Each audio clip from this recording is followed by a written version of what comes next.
I know you heard me on the radio. Flexing. She loved the sound of my voice, it's the best thing.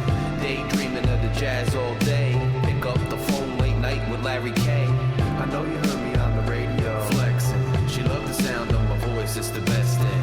Daydreaming of the jazz all day. Pick up the phone late night with Larry K.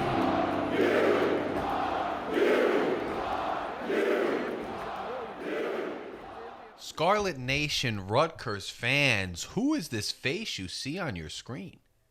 Guys on the podcast, girls on the podcast, what is this voice you hear? Coming through your speakers, is Larry K back? Where the hell did he go? What the hell happened to him? Why haven't I heard from this guy? I got one little hint. Rutgers.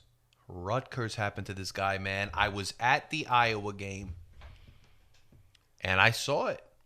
A team that was struggling offensively in Iowa, couldn't hit from the perimeter. Rutgers leading for most of the game, and then they still find a way to just not get it done at the end. They go down, they lose. Then, the West Coast trip. Rutgers goes out to Oregon. Really has a decidedly uninspiring performance. Gets pummeled 75-57. Plenty of blame to go around. Plenty to not be happy about as Rutgers' season is going down in flames, which, you know, it's important, I think, to keep it 100% real where we are right now. It's important to, you know, stay realistic and stay grounded. Rutgers has put together a couple wins, but the season overall really is still not where we want it to be, and we'd still take a heck of a miracle type run here to get us where we want to go. But I guess you'll take wins when you can take them, and they go out to Oregon, get pummeled pretty bad, and next thing you know, the West Coast trip continues. They're at Washington, and it takes overtime, but they do pull it out, and I think they weren't buried yet, is what I would say, right? They were still fighting the team, and you saw that against Washington. And by the way, heck of a inaugural year for Washington and the Huskies, huh? Like losing to RU on the football field and on the hardwood. But, you know, we come home for USC.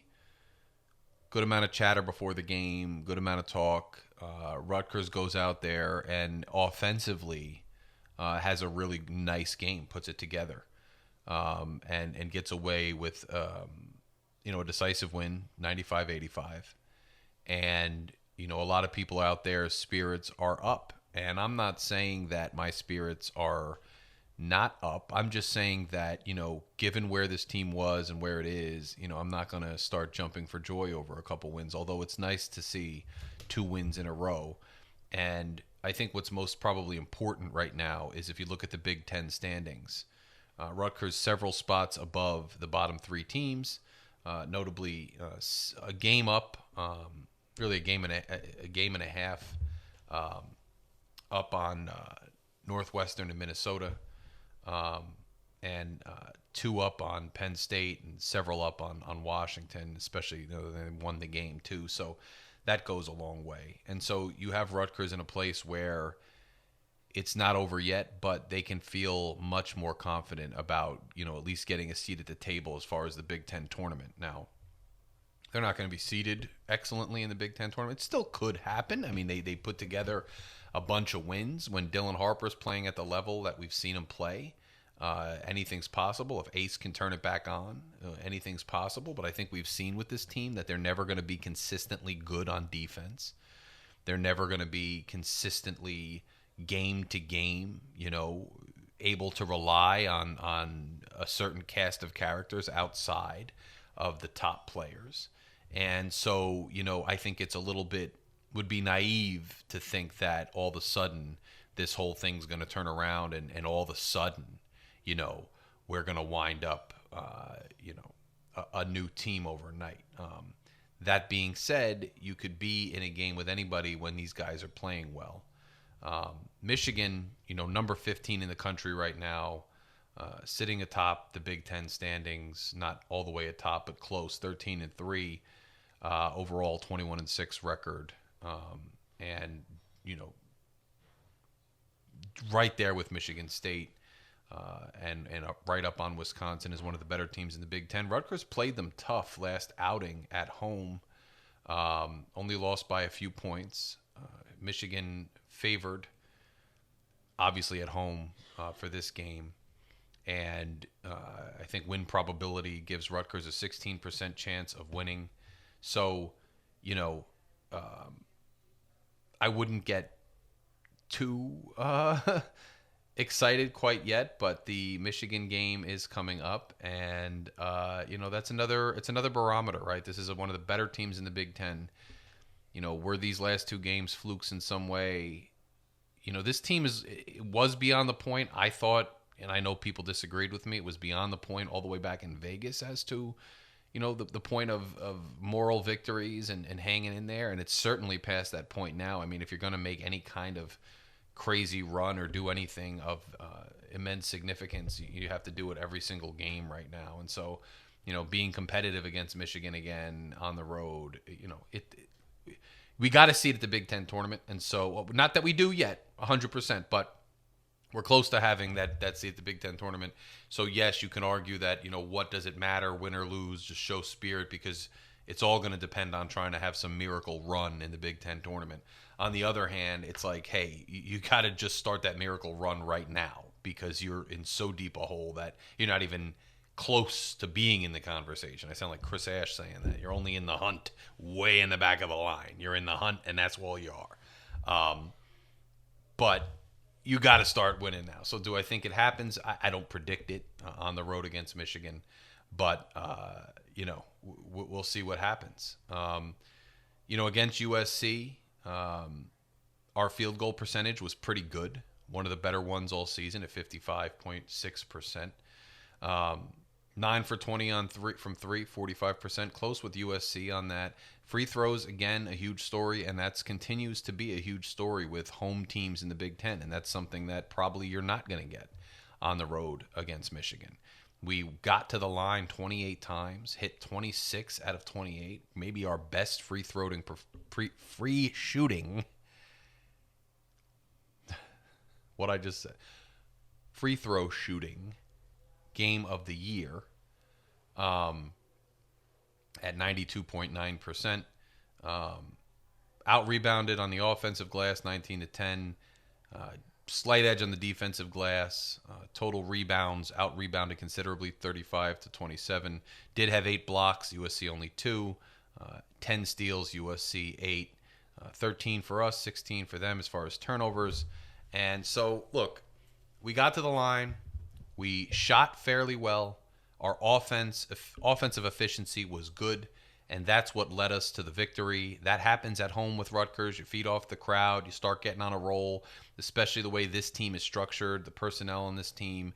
They're going to start rolling downhill pretty fast if they can get in an offensive groove. The problem with this team so far has been sustaining it, right? They've gotten in offensive grooves. They've put on highlight reels before. We've gotten and felt the energy in that building before, but they haven't been able to continue it. Even against Iowa, it wasn't all offense, but Iowa was struggling. We were putting things together, and then we just couldn't sustain it down the stretch, and we lose the game. And I think that's been the problem both in game in a lot of games and, with the season overall. These guys are capable of doing a lot on the offensive side of the ball,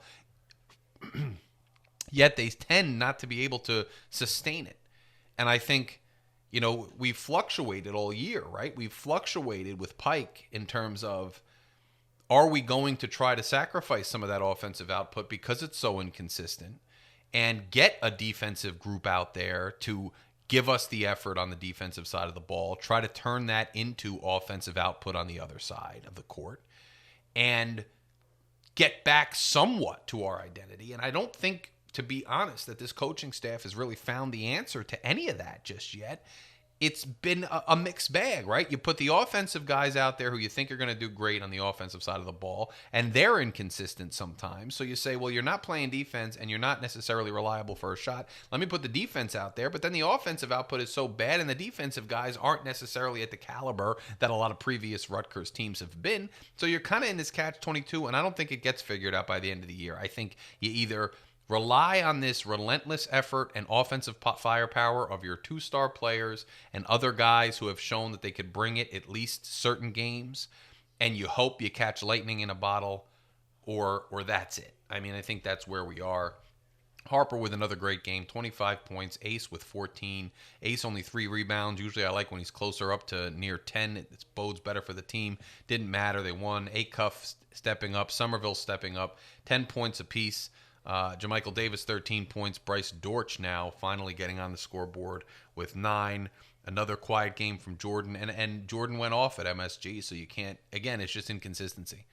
Every time myself or somebody else has tried to find, some storyline, some thread, some narrative that's applicable game to game, and we've tried our best to say, well, if you sit this guy, if you play this guy more, if you lean on the offense more, no, if you lean on the defense more, no, if you go with the effort guys, oh, you need another glue guy, oh, this guy's going to be the third guy. We've never been right because it's such a wildly inconsistent, unpredictable team that we haven't been able to get anywhere near understanding it in that way quite yet. So to be continued, right? To be continued. I think an important thing with this team going forward is as the season continues to wind down, we're going to have to figure out who's staying. And I think, Somerville's potential is really, really there, and he can be a linchpin of a team, but you're going to have to lean into developing him and the guys around him. And, I know it's a world where it's 1-year transfers and that's what the whole league is doing, but Rutgers is going to have to break from the crowd a little bit in that regard. I think in order to be successful, you got to retain your guys. I don't know that Somerville will be here, to be honest with you, but if there's a chance at keeping them, you have to try, and then you have to get Dylan Grant, Bryce Dortch. You have to get these guys rolling. You got to hope Jermichael Davis takes another step forward. He's been inconsistent himself, and hope you can build around them, because I don't think that the Pike philosophy works very well with a 1-year group that he gets together and tries to make a run with. I just don't think that's the way to make it happen. So it's going to be interesting to see what happens down the stretch. But first, on to Michigan. Tough game on the road at Michigan. Again, really darn good team.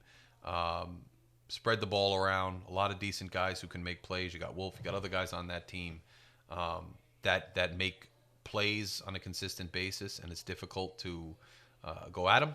They had a tough Big Ten type test at Nebraska against a decent Nebraska team, and won 49-46.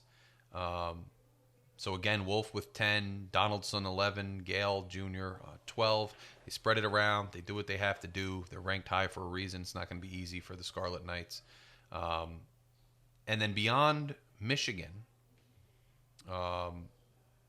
Rutgers, the season's winding down here. So they got Michigan, at Purdue, and then Minnesota at Rutgers. So you win 2 of those, even if I think if you win even just one of those, assuming things go the way you want them to, as long as you don't lose to Minnesota. I mean, I don't think it matters. It doesn't really matter, I don't think.